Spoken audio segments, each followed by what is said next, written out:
তাহলে বোঝা গেল ভারতের নবীন নাতির নামে, বাংলাদেশের নবীন নাতির নামে। তাহলে বোঝা গেল এটা কোনো মুশরিকের জমি না। এই জমির নামকরণ কোনো মুশরিকের নামে হয়নি। আপনারা বলেন এই ইতিহাস আপনি কোথায় পেয়েছেন? এই ইতিহাস আপনারা আজকে বাইতুল মুকাররমের বিশ্বকোষ। এই বিশ্বকোষ কোনো দেশ বানায়নি, কোনো দল বানায়নি, কোনো সরকারও বানায়নি। আপনারা বিশ্বকোষ কিনে আপনারা এই মহাদেশের ইতিহাস পাবেন। তো আসে এই ভারতের মধ্যে যত কৃতিত্ব, যত সৌন্দর্য, যত উন্নয়ন সবগুলি মুসলমানদের উপর। প্রথম কিন্তু শুরু করেছি নামকরণ দিয়ে। নবীন নাতির নামে যেটা নামকরণ, অবশ্যই তারা মুসলমান ছিল, ঠিক কিনা? আচ্ছা, যদি বলি পৃথিবীর অষ্টম আশ্চর্য এই যে ভারতের তাজমহল, যেটা তাদের সবচেয়ে আয়ের বড় উৎস, বলেন তো তাজমহল কে বানাইছে? আমরা মুসলমান ছিল না মুশরিক ছিল? দিল্লির কুতুব মিনার এটা কে বানিয়েছে? কুতুবউদ্দিন আইবেক বানিয়েছেন, কুতুবউদ্দিন বখতিয়ার কাকির নামে। কুতুবউদ্দিন বখতিয়ার কাকি কে ছিল?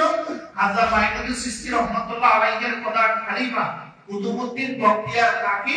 এই কুতুবউদ্দিন বখতিয়ার কাকির নামে দিল্লির কুতুব মিনার কুতুবউদ্দিন আইবেক বানিয়েছে। সুবহানাল্লাহ। তাহলে বোঝা গেল এই কুতুব মিনার মুসলমানদের, আগ্রা মুসলমানদের, দিল্লির যত ঐতিহ্য মুসলমানদের। মুসলমানদের আপনারা ভারত যারা সফর করেছেন দেখছেন না মুসলমান শাসকদের সমাধি।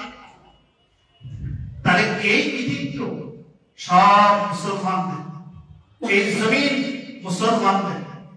মুসলমানদের করা স্থাপত্য দেখিয়ে ভারত পয়সা কামাই করে।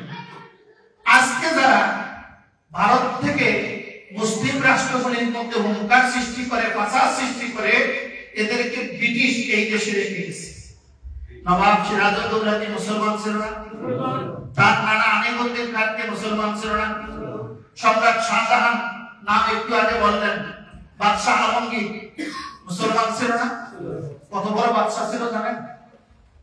বাদশাহ আলমগীর যে কিতাব লিখেছে এটার নাম হয় ফতোয়ায়ে আলমগীর। আমাদের দেশে বলে ফতোয়ায়ে আলমগীর, কিন্তু এটা আরবির নাম হলো যে ফতোয়াতুল হিন্দ। তিনি এই কিতাব রচনা করেছেন। তার সময়, তার শাসনামলে গোটা পৃথিবীর মধ্যে সবচেয়ে শক্তিশালী অর্থনীতি ছিল ভারতের। সবচেয়ে শক্তিশালী অর্থনীতি ছিল ভারতের। তিনি রাষ্ট্রীয় কোষাগার থেকে কোনো বেতন গ্রহণ করতেন না। তিনি টুপি সেলাই করতেন, কোরআন শরীফ নকল করতেন, লিখতেন। নকল মানে দেখে দেখে লিখতেন। এইগুলি বাজারে বিক্রি করে তিনি পয়সা কামাই করে তার সংসার চালাতেন। বাদশাহ আলমগীরের স্ত্রী কোনো কাজের মহিলা ছিল না, বাসার সব কাজ কাম বাদশাহ আলমগীরের স্ত্রী নিজেই করতেন। কিন্তু আমি যে ওয়াজ করি আমারও তিনজন কাজের মহিলা নাই। কথা কি বুঝাইতে পারছি? তো এইরকম দিল্লির মসজিদে যারা খতিব তারা আওলাদে রাসূল, বাদশাহ আলমগীর আওলাদে রাসূল ছাড়া কারো পিছে নামাজ পড়তেন না। এই জন্য তিনি আওলাদে রাসূলদের যে মদিনা শরীফ থেকে এনে এই মসজিদের খতিব বানিয়েছেন। এখনো যারা খতিব তারা তাদেরই বংশ। এবং বাদশাহ আলমগীরের সময় বাংলাদেশেও একটা মসজিদ তৈরি হয়েছে, সেটা হলো চট্টগ্রামের আন্দরকিল্লা শাহী মসজিদ। চট্টগ্রামের আন্দরকিল্লা শাহী মসজিদ ব্রিটিশরা 100 বছর পর্যন্ত এই আন্দরকিল্লা শাহী মসজিদে ঘোড়া বাঁধত, নামাজ পড়তে দিত না। ঘোড়া রাস্তা সব তারা বানিয়েছিলেন। এবং এই মসজিদের প্রতিষ্ঠাতা খতিব আওলাদে রাসূল ছিলেন। বর্তমানে যিনি খতিব তিনি আওলাদে রাসূল। আলহামদুলিল্লাহ। তিনি আওলাদে রাসূলদেরকে, রাসূলের আওলাদদেরকে এনে এনে মসজিদের খতিব বানাবেন এবং তাদের পিছনে নামাজ পড়তেন। আসুন, তাহলে পুরো ভারতের যত কীর্তি সফলতা সবগুলি মুসলমান। এবং মুসলমানদের হাত থেকে যখন ব্রিটিশ ক্ষমতা নিয়ে যায়, নবাব সিরাজউদ্দৌলার হাত থেকে 1757 সাল থেকে 1857 সাল পর্যন্ত কিন্তু সিপাহী বিপ্লব, এই পর্যন্ত 100 বছর মুসলমানেরা দেশের আজাদীর জন্য জীবন দিয়েছে, এদেশের স্বাধীনতার জন্য জীবন দিয়েছে। তাহলে বোঝা গেল প্রত্যেক প্রত্যেকটি স্বাধীনতার পিছনে মুসলমানদের নেতৃত্ব ছিল অগ্রগণ্য। ঠিক কিনা? পাকিস্তান স্বাধীনতার ক্ষেত্রে যখন 47 সনে ভারত উপমহাদেশ স্বাধীন হলো, আর 47 সনের 15ই আগস্ট ভারতের স্বাধীনতা দিবস, 48 সনের 14ই আগস্ট পাকিস্তানের স্বাধীনতা দিবস। পাকিস্তানের নেতৃত্ব মুসলমানরাই দিয়েছে, আবার বাংলাদেশের স্বাধীনতার ক্ষেত্রে মুসলমানরাই নেতৃত্ব দিয়েছে। ঠিক কিনা? তাহলে বোঝা গেল মুসলমানরা স্বাধীনতার পক্ষে সবসময় ছিল। এখন মুসলমানদের ঐতিহ্যকে ভুলুণ্ঠিত করার জন্য ব্রিটিশ কর্তৃক মারাঠিয়ারা এই জমিনে এসে মুসলমানদেরকে উৎখাত করতে চায়, আর বিভিন্ন মুসলিম রাষ্ট্রকে তারা হুঙ্কার দিতে চায়। কিন্তু আপনাদেরকে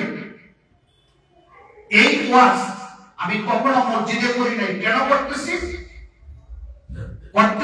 এই বাংলাদেশ আমাদের দেশ, এদেশের স্বাধীনতা যদি বিপন্ন হয় আমরা কেউ সুস্থ থাকতে।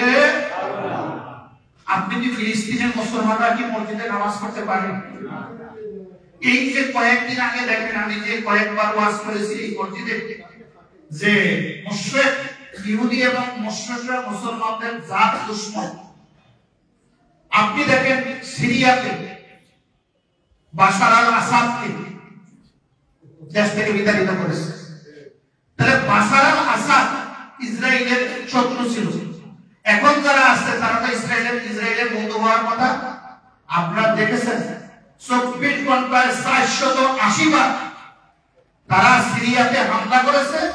সিরিয়ার নৌবাহিনী, বিমান বাহিনীর যত ঘাঁটি, সামরিক স্থাপনাকে তারা চুরমার করে দিয়েছে, এবং ইতিমধ্যে এই 2-3 দিনের মধ্যে 1 লক্ষ সিরিয়াবাসীকে তারা উদ্বস্ত বানিয়েছে।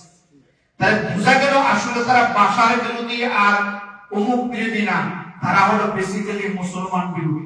ঠিক কিনা?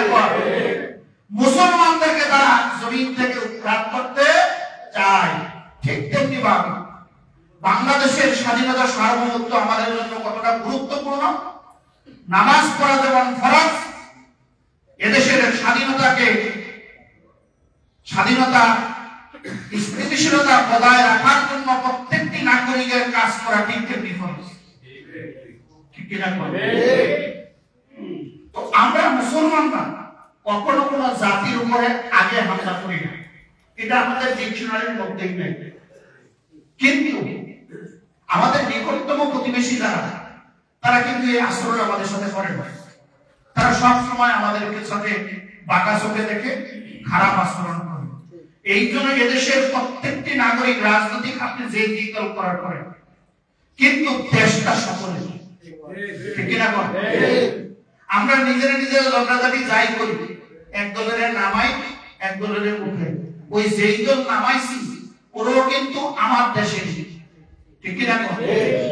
ওরাও দেখবেন আমারই আত্মীয় স্বজন, আমারই ভাই।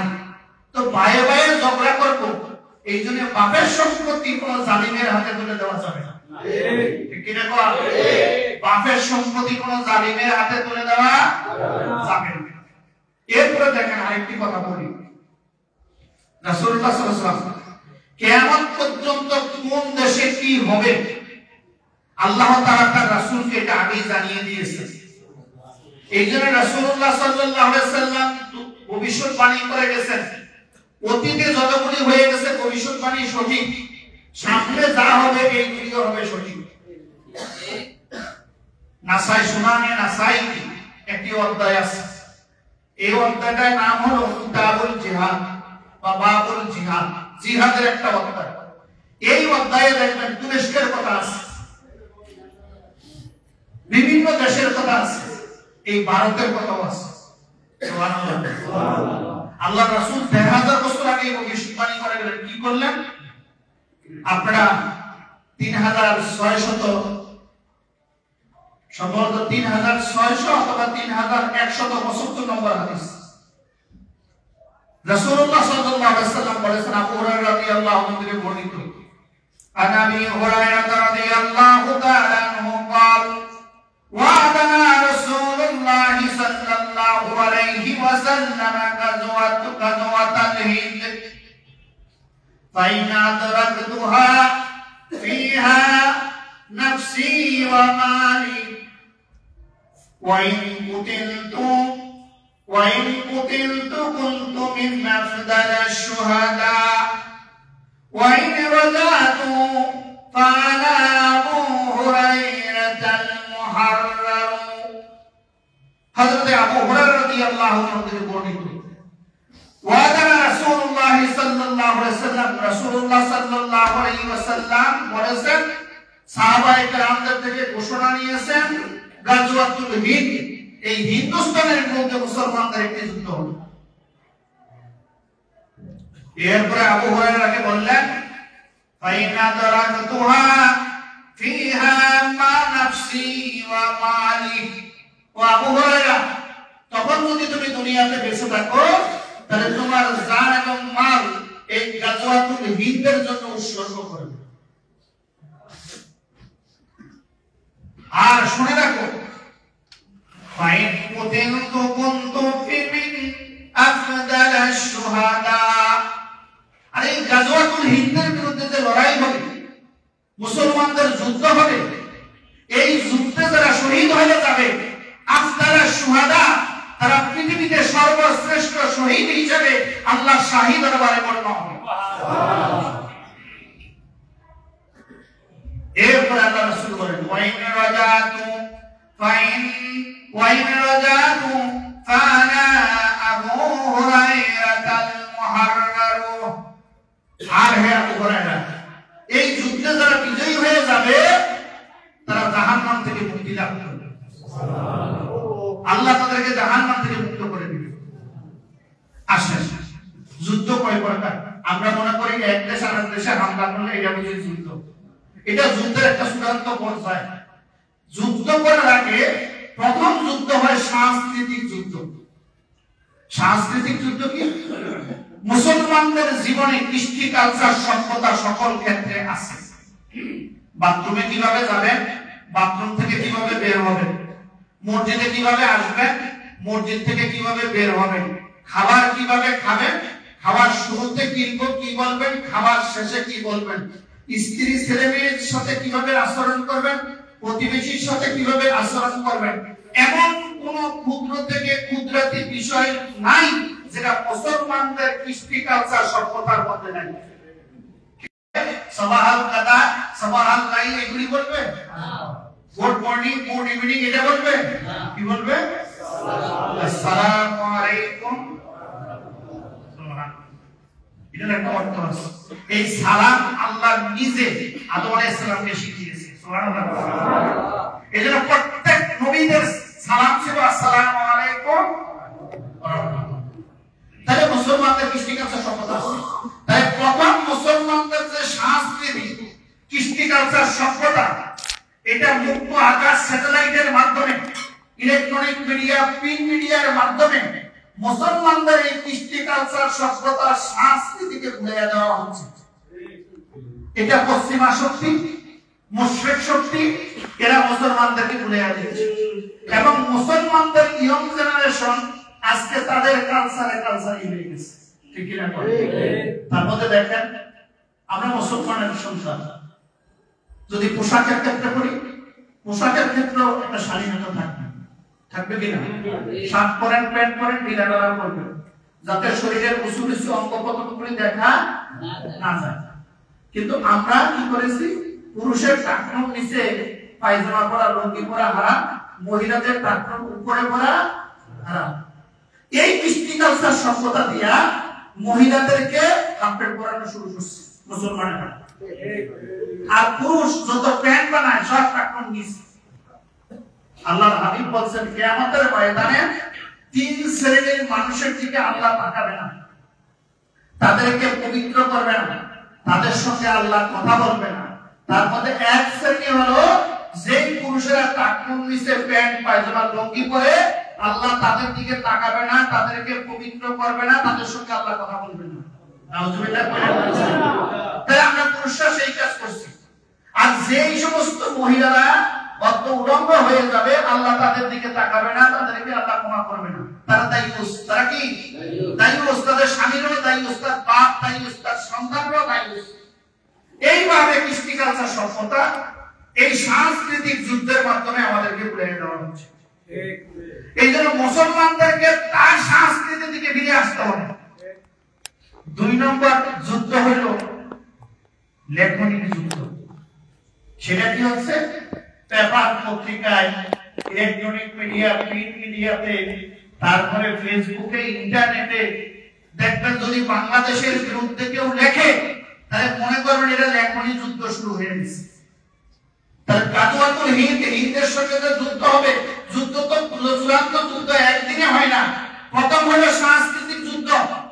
এই যুদ্ধে মুসলমানদেরকে সতর্ক থাকতে হবে।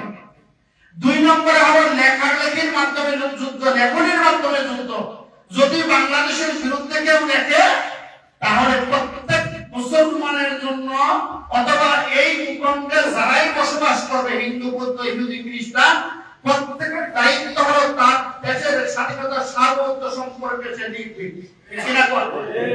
বাংলাদেশের যদি কেউ বিরুদ্ধে লেখে তাহলে এই দেশের জনগণের জন্য ফরজ হলো বাংলাদেশের পক্ষে লেখা। ঠিক কিনা? এরপরে হলো অর্থনীতি যুদ্ধ। দেখেন না কিছু হয়েছে, জাতিসংঘ অর্থনীতি অবরোধ দেখে, এটা কি? এটা একটা যুদ্ধ। অর্থনৈতিক ভাবে যদি আমার দেশকে কেউ দুর্বল করতে চায় তাহলে এদেশের প্রত্যেকটি নাগরিকের নৈতিক দায়িত্ব হলো, তাদের উপরে ফরজ হলো এদেশের অর্থনীতিকে চাঙ্গা করা। যে যেখানে আছি দেশের অর্থনীতিকে চাঙ্গা করার জন্য তার ভূমিকা পালন করতে হবে। তাহলে আমি আপনাদেরকে জিজ্ঞাসা করতে চাই, ফেসবুকে, ইন্টারনেটে কি দেশের বিপক্ষে লেখা হবে না দেশের পক্ষে? এইটাও একটা যুদ্ধ, এটাও একটা অর্থনীতি, একটা যুদ্ধ। নাম্বার 4 যদি বলি, বাংলাদেশ আবহমান কাল থেকে যুগ যুগ ধরে একটি শান্তিপ্রিয় দেশ। তার একটি উদাহরণ দেখেন। আজ পর্যন্ত বাংলাদেশের ভূখণ্ডে এদেশের স্বাধীনতা হলো 51 বছর, না 53 বছর। 71 সালে স্বাধীন থেকে আজ থেকে 24 সাল, 53 বছর ধরে দেশটা স্বাধীন হয়েছে। আজ পর্যন্ত এই ভূখণ্ডের কোন মুসলমানরা একটা হিন্দুর মন্দির ভেঙে সেখানে মুসলমানরা মসজিদ বানিয়েছে তার একটি কোন উদাহরণ নাই। আছে কিনা? মুসলমানরা হিন্দুদের মন্দির ভেঙে সেখানে মসজিদ বানিয়েছে এমন উদাহরণ দেশে নেই। বরং হিন্দুদের পূজার সময় নিরাপত্তা দেওয়ার জন্য লাখো মুসলিম তরুণ যুবকেরা শান্তিপূর্ণভাবে যাতে করতে পারে তাদেরকে নিরাপত্তা বাড়ানো হয়। আচ্ছা, ভারতে এদেশে বলে সাম্প্রদায়িকের কথা তারা আমাদের বিরুদ্ধে অপপ্রচার করে। ভারতে কি মুসলমানদের মসজিদ ভেঙে তারা মন্দির করতেছে? নতুন একটা দেখেন, মসজিদের সামনে প্রথম গিয়ে তারা ঢোলকারা পিটাইছে, তারপরে ওই মসজিদে ইসকনের সদস্যরা ঢুকে সেখানে ঢোল পিটাচ্ছে, নাচানাচি করতেছে এবং মসজিদটা ভেঙে সর্বশেষ তারা কুড়িয়েছে। এখন তাদের দাবি হলো যেখানে একটা মসজিদ আছে তারা নাকি সেখানে একটা এই মন্দির আবিষ্কার করে এনেছে। বাবরি মসজিদ কি তারা 92 সালে ভাঙিয়ে নেয়? বাবরি মসজিদ ভেঙে তারা কি সেখানে মন্দির বানায় নাই? এরকম লাখো প্রমাণ আছে। তারা হলো সাম্প্রদায়িক দাঙ্গা ওই দেশে লাগায়। এটা আমার কথা না, আপনারা ইন্টারনেট সার্চ দিয়ে দেখেন। পৃথিবীর ধর্মীয় দাঙ্গা সবচেয়ে বেশি ভারত করে, বাংলাদেশে এর কোন নজির নেই। তার একটি উদাহরণ জ্বলন্ত, 2 মাস আগে ইসকনের সদস্যরা চিন্ময়কে গ্রেফতার করার পরে তারা মুসলিম তরুণ আইনজীবীকে হত্যা করেছে, ওই মসজিদে হামলা করে সুরমার করেছে। তাদের ধারণা ছিল যদি মসজিদ ভাঙি আর মুসলিম আইনজীবীকে হত্যা করি তাহলে এই মুসলমানরা গিয়া হিন্দুদের মন্দির ভাঙবে আর হিন্দুদেরকে হত্যা করবে। বলেন কোন মুসলমান কি এই ঘটনার পরে কোন মন্দির ভেঙেছে? না। কোন হিন্দুর বাড়ি ঘরে হামলা করেছে? না। যে অপরাধ করবে, ইসলামের বিধান হলো যে অপরাধ করবে বিচার তার হবে, যে হত্যা করছে তার বিচার হবে, যে মসজিদ ভাঙছে তার বিচার হবে, যে মন্দির ভাঙবে তার বিচার হবে। পাইকারি হারে কোন মুসলমান কোন হিন্দুর উপরে আক্রমণ করেনি, ঠিক কিনা? মুসলমান এই ভূখণ্ডে যে অধিকার নিয়ে বসবাস করবে, এই ভূখণ্ডে কোন হিন্দু, কোন বৌদ্ধ, কোন খ্রিস্টান, কোন ইহুদিও যদি জন্ম নেয়, সে ঠিক সেই পরিমাণ রাষ্ট্রীয় অধিকার নিয়ে এই জমিনে বসবাস করবে, ঠিক কিনা? তাহলে আপনাদেরকে ইলেকট্রনিক মিডিয়া, প্রিন্ট মিডিয়ার মাধ্যমে তুলে ধরতে হবে বাংলাদেশ সাম্প্রদায়িকতার দেশ না। বাংলাদেশ পৃথিবীর মধ্যে শান্তিপ্রিয়, অনুসরণ প্রিয় একটি মডেল দেশ। আমরা দেখেন ওই দেশে হিন্দু ধর্মে যা হালাল তা তারা খায়। হিন্দু ধর্মের কোন কিতাবে লেখা নাই গরুর গোশত হারাম। এটা হিন্দু ধর্মের কিতাব আমিও পড়েছি, ঋগ্বেদ, সামবেদ, যজুর্বেদ, অথর্ববেদ, তার পূর্বে ছিল উত্তরায়ণ বেদ, তারপরে কল্কি পুরাণ, এরপরে এই কি জানি মহাভারত। আমার টেবিলে এখন অফিসে গেলে দেখবেন একটা ভগবত গীতা আমি এনেছি। এই ভগবত গীতাটা আমি প্রতিদিন অফিসে বসে বসে পড়ি। কেন পড়ি? এক ধর্ম সম্পর্কে না জেনে কোনো মন্তব্য করা যাবে না। তাহলে ভগবত গীতাও পড়ি। হিন্দু ধর্মের কোন জায়গায় লেখা নাই গরুর গোশত হারাম। হিন্দু ধর্মের কোন জায়গায় লেখা নাই মূর্তি পূজা জায়েজ। কোন ধর্মে মূর্তি পূজাকে অনুমোদন দেয় নাই। তারপর ওনারা মূর্তি পূজা করে, করুক, সেটা তাদের ধর্মীয় বিশ্বাস। গরুর গোশত খাওয়া হারাম, এটা তাদের ধর্মে নাই। কিন্তু ভারতে মুসলমানদের গরুর গোশত কিনেছে অথবা পাক করেছে, এই অপরাধে লক্ষ মুসলিমকে দেশে হত্যা করা হয়েছে। হয়েছে কিনা? বাংলাদেশে হিন্দুরা যদি কসম খায়, কসম খাওয়ার অপরাধে এদেশের কোন হিন্দুকে কোন মুসলমান মেরেছে? তাকে বাধা দিছে? এদেশের খ্রিস্টানেরা শুকরের গোশত খায়, মুসলিম ধর্মে এটা হারাম। বলেন শুকরের গোশত খাওয়ার কারণে কোন খ্রিস্টানকে কোন মুসলমান মেরেছে? মারে নাই, কারণ এটা তার ধর্মীয় মতে সে খাবে, আমার তাতে সমস্যা। তো মুসলিম ভারত মুসলমানদের ধর্মীয় বিধান মতে গরুর গোশত, গরু জবাই করা, কুরবানি দেওয়া ওয়াজিব। সে কুরবানির গোশত খাইছে, তার অপরাধে হাজার লাখ মুসলমানকে তারা দেশে হত্যা করেছে। তাহলে তারা সাম্প্রদায়িক না বাংলাদেশের লোকেরা সাম্প্রদায়িক? অথচ আমাদেরকে বলা হচ্ছে। এইগুলি আপনাদেরকে বলার কারণ হলো যার যার জায়গায় ফেসবুকে, ইলেকট্রনিক মিডিয়া, প্রিন্ট মিডিয়া আপনাদেরকে ভূমিকা রাখতে হবে, যাতে এই দেশ সম্পর্কে কেউ খারাপ প্রচারণা করতে না পারে। রাজনৈতিক দল আমার পছন্দ অপছন্দ আছে, আমি দলের বিরুদ্ধে কথা বলতে পারি, কিন্তু আমার দেশের বিরুদ্ধে আমি কথা বলতে পারি না। এটা আমাদেরকে সতর্ক থাকতে হবে। আরেকটা কথা মনে রাখতে হবে, এদেশে যারা রাজনীতি করে, বাংলাদেশ ধরে যদি আমি মাদার ধরি বা বাংলাদেশের ভূখণ্ডকে যদি আমার পিতা মনে করি, তাহলে এই দেশের যারা রাজনীতি করে প্রত্যেকে ওই পিতারই সন্তান। ভাইয়ে ভাইয়ে ঝগড়া হবে, তাই করে বাপের জমি দুশমনের হাতে তুলে দেওয়া যাবে না। আল্লাহ আমাদেরকে বুঝার তৌফিক দিন। আমিন। তো আল্লাহ রাসূল কি বললেন? তাহলে এক নম্বরে আসেন আমরা সাংস্কৃতিক যুদ্ধ। এই যুদ্ধে মুসলমানদেরকে তাদের সংস্কৃতি থেকে ফিরে আসতে হবে। তারপরে নেকড়ি যুদ্ধ। এই যুদ্ধ মুসলমানকে মুসলমানিত্বের এবং দেশের পক্ষে ভূমিকা রাখতে হবে। অর্থনৈতিক যুদ্ধে দেশকে স্বনির্ভর করার জন্য যার যার জায়গা থেকে ভূমিকা রাখতে হবে। আর অপপ্রচার যেটা হবে তার মোকাবিলা করতে হবে। আল্লাহ রাসূল কি বলছেন? ওই গাজওয়াতুল হিন্দে যারা শহীদ হয়ে যাবে তারা হবে পৃথিবীর শ্রেষ্ঠ শহীদ। সুবহানাল্লাহ। আর যারা বিজয়ী হবে তারা জাহান্নাম থেকে মুক্তি লাভ করবে। এরপরে রাসূলুল্লাহ সাল্লাল্লাহু আলাইহি ওয়াসাল্লাম আরেকটি হাদিস বলেছেন সুনানে নাসাইতে, আপনারা পড়ে দেখবেন। তারপরে হাদিস আন সাওবান মাওলা রাসূলুল্লাহ সাল্লাল্লাহু আলাইহি ওয়াসাল্লাম قال إصابتان من أمتي أخرجهم الله من النار إصابة تغزو الهند وإصابة তাকুনু মা ঈসা ইবনে মারইয়াম আলাইহিস সালাম। রাসূল সাল্লাল্লাহু আলাইহি ওয়াসাল্লাম থেকে গোলাম হযরত সাওবান থেকে বর্ণিত, আল্লাহর হাবিব বলেছেন, আমার উম্মতের দুইটি দল জাহান্নাম থেকে মুক্তি প্রাপ্ত হবে। সুবহানাল্লাহ। কয়টা দল? দুইটা। আমার উম্মতের দুইটা দলকে আল্লাহ তাআলা জাহান্নাম থেকে বাঁচায় দিবে, আল্লাহ বাঁচায় দিবে। সুবহানাল্লাহ। আচ্ছা, আল্লাহ যদি কাউকে জাহান্নামে না দেয়, দুনিয়ার কোন শক্তি আছে মিছিল করে তারা জাহান্নামে ঢুকাবে? পারবে? আল্লাহ যদি কাউকে জান্নাতে ঢুকায়, আপনারা যদি অপরাধ করেন, হরতাল ডাকেন, তারা জান্নাত থেকে বাইর করতে পারবে? তাহলে আল্লাহ হাবিব কি বলতেছেন? আখরাজাহুম আল্লাহুল ফিন্নার। আল্লাহ রাব্বুল আলামিন আমার উম্মতের দুইটি দলকে জাহান্নাম থেকে মুক্তি দিয়ে দিবেন। জাহান্নামের আগুন তাদেরকে স্পর্শ করবে।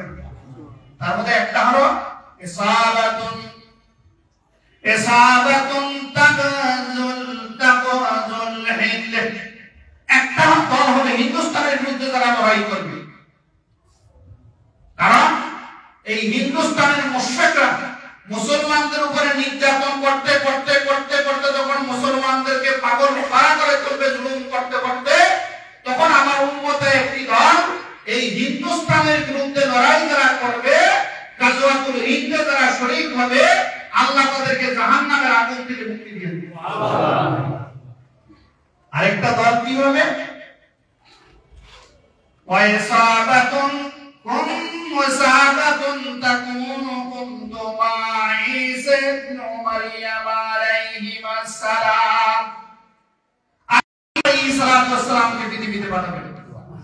তো আল্লাহর হাবিব বলেন, ওই দিন দাজ্জালের বিরুদ্ধে ঈসা আলাইহিস সালামের পক্ষে যারা লড়াই করবে, আল্লাহ তাদেরকেও জাহান্নামের আগুন থেকে মুক্তি দিবেন। তাহলে আসলে আমরা কি দাজ্জালের পক্ষে না বিপক্ষে? আমরা কি এই হিন্দুস্তানের জুলমের পক্ষে না বিপক্ষে? তাহলে জাহান্নামের আগুন থেকে বাঁচতে হলে অন্তরে জুলমের বিরোধিতা লালন করতে হবে, মুসলিম উম্মার মহব্বত লালন করতে হবে। তাহলে আল্লাহ রাব্বুল আলামিন আপনাকে আমাকে জাহান্নাম থেকে মুক্তি দিবে। এই কমিটমেন্ট, এই ওয়াদা, এটা ওলিউল্লাহর না, এই কমিটমেন্ট, এই ওয়াদা মুহাম্মদুর রাসূলুল্লাহ। আল্লাহু আকবার। তাহলে আসেন, দেশের বিরুদ্ধে যেখানেই ষড়যন্ত্র হবে, সেখানেই আপনাদেরকে রুখে দাঁড়াতে হবে। আমি আজ থেকে অন্তত 10 বছর আগেকার একটা ঘটনা বলি। মুম্বাইতে গেলাম এবং আমি যে কোম্পানিতে আছি, আমার এই কোম্পানি ভারতের প্রধান বিচারপতি অ্যাওয়ার্ড এবং সম্বর্ধনা দিয়েছে। তো সেখানে যখন এই অ্যাওয়ার্ড গ্রহণ করার জন্য আমি গেলাম, ভারতীয় পতাকা দিয়ে আমাকে বলিয়ে দিয়েছে। ভারতের প্রধান বিচারপতি অ্যাওয়ার্ড দিলেন, এই পতাকাটা নিয়ে আমি ঘরে আসলাম। আমার ওয়াইফ এই পতাকা কোথায় ফেলে দিয়েছে আল্লাহ জানে। সেইটা দেখে বলে, হাই হাই, সে তো ভারতে গিয়ে পুরো ভারতের এজেন্ট হয়ে আসছে, এই ভারতীয় পতাকা করেই রাখবে। এই খুশি পেলাম আসবে, যেটা ভারতীয় পতাকা করে থাকবে না, বাংলাদেশের পতাকা ছাড়া কোনো পতাকা আমাদের বাড়িতে থাকবে। আচ্ছা, যাই হোক, আর দেশের সাথে ঝগড়াঝাটি করলাম না, কারণ পরে ঝগড়া বেশি করে হুজুরগিরি নিয়ে থাকা যায়। তো ঠিক আছে, ভারতীয় পতাকা দরকার। তো এই মানে যখন ওখানে গেলাম, ভারতীয় যিনি আমার সাপ্লায়ার কোম্পানি, তিনি আমারে গাদ্দার বলতেছে, তুই পাকিস্তানিদের চেয়ে বেশি গাদ্দার, এই কথা বলে গালিগালাজ করছিস।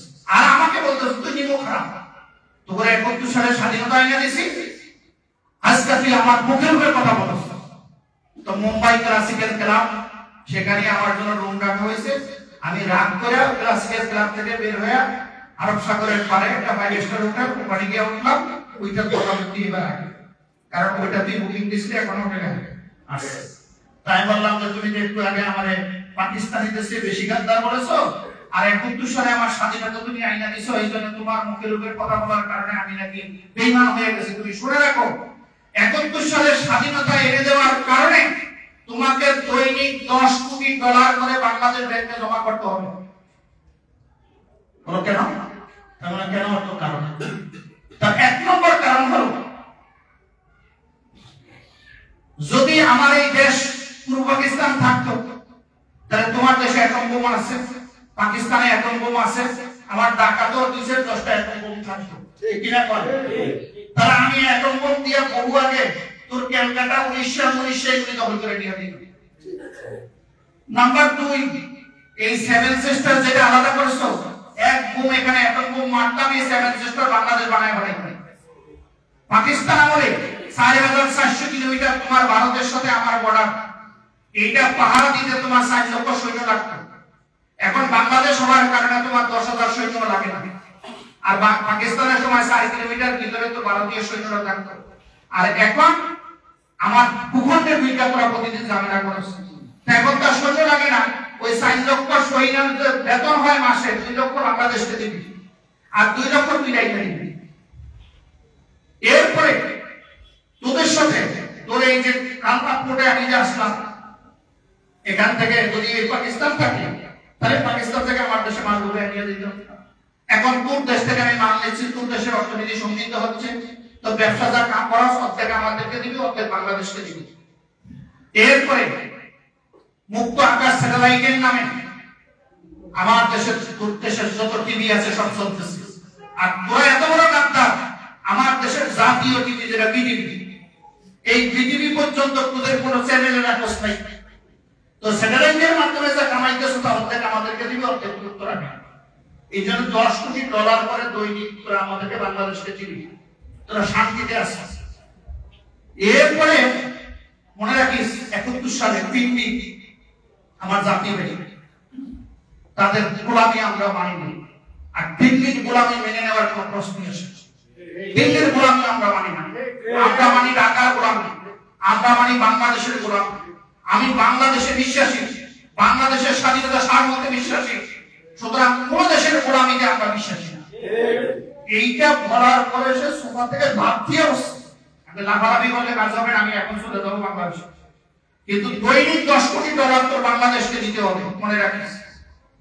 সম্মানিত ভাইয়েরা, এই দেশ আমার, এই দেশ আমার, এই দেশের প্রতিনিধি আমার। এই জন্য ইমানের সঙ্গে দেশের মহাব্বত, দেশের স্বাধীনতা সার্বভৌমত্ব লালন করতে হবে। দলীয় দলাদলি থাকবে, ওটা আছে ওটা থাকবে, কিন্তু দলকে দেশের মধ্যে স্থান দেওয়া যাবে না, দেশকে সকলের উপরে স্থান দিতে হবে। সিরিয়ার স্বাধীনতা হারিয়েছে, ফিলিস্তিনের স্বাধীনতা হারিয়েছে, ইরাকের কি অবস্থা দেখেন, তারপরে কি লিবিয়ার মুয়াম্মার গাদ্দাফির দেশের অবস্থা দেখেন, আজকে তারা হাহাকার করে। আমি এক ইরাকিরে জিজ্ঞাসা করছি, তোর ইরাকের অবস্থা কি? মুলহেদ ইরাক, মুলহেদ মানে ইরাক ধ্বংস হয়ে গেছে। তো বাংলাদেশে আমরা শান্তিতে আছি, পৃথিবীর সবচেয়ে শান্তির দেশ বাংলাদেশ, আপনারা দেখছেন না? আর আল্লাহর খাস রহমতে এই দেশে আছে, এটা আপনারা বিশ্বাস করেন কিনা? করোনা যখন হইল, এই দেশ থেকে বিদেশিরা চলে গেল, তারা বলছিল বাংলাদেশে যে গণবসতি কমপক্ষে দেশে 10 কোটি মানুষ করোনায় মারা যাবে। আচ্ছা বলেন, ভারতে করোনায় বেশি মরছে না বাংলাদেশে বেশি মরছে? হ্যাঁ, পৃথিবীর সব রাষ্ট্রগুলিতে বেশি মরছে না বাংলাদেশে বেশি মরছে? আরে ভাই, আলোচনা শুরু করছিলাম, এই জমিন আল্লাহ, আমরা আল্লাহ। এই দেশের লাখো লাখো মসজিদে আল্লাহু আকবারের মহান ধ্বনি প্রতিদিন উচ্চারিত হয়, হয় কিনা? আরে আল্লাহু আকবারের মহান ধ্বনির সামনে কোন করোনা ভাইরাস দাঁড়ায় থাকতে পারে না, ঠিক কিনা? আল্লাহর জিকিরের মোকাবিলায় আল্লাহর কোন গজব করতে পারবে? আল্লাহু আকবার। এই দেশের মসজিদে তো আল্লাহু আকবার ধ্বনি বাজে, যেই দেশের মুসলমানরা নামাজ না পড়ে আল্লাহ রাসূলের বিরুদ্ধে কথা বললে নিজের জানকে বাজি রেখে ময়দানে নামে, ওই দেশকে করোনা ভাইরাস পরাজিত করতে পারে না, ঠিক কিনা?